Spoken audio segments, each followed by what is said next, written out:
This segment-first technology has created quite a buzz since its launch.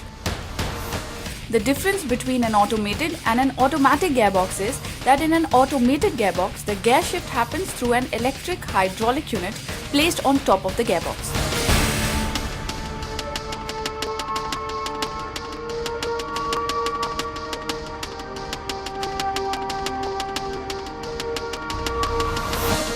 There are two advantages of it. One, that its maintenance is almost at par with the manual, and second, it does not compromise on fuel efficiency.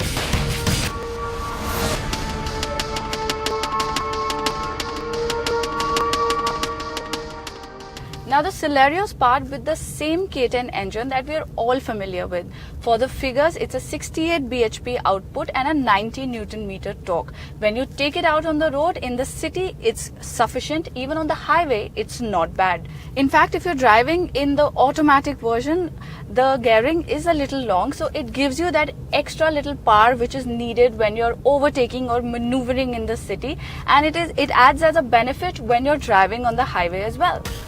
This automated gearbox on the Celerio isn't a very smooth unit though.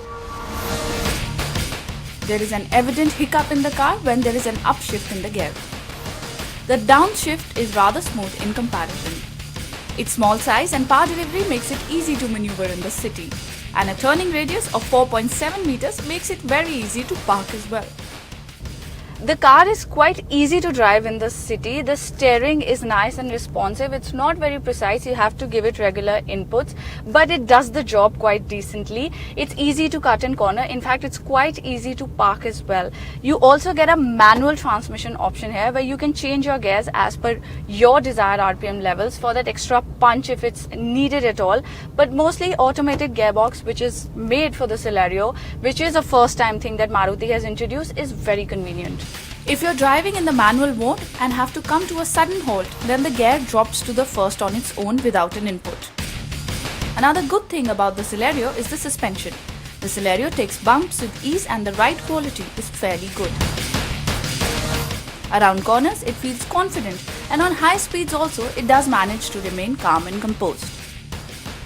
The engine sure does get noisy once you push this 1000cc engine beyond its comfort zone.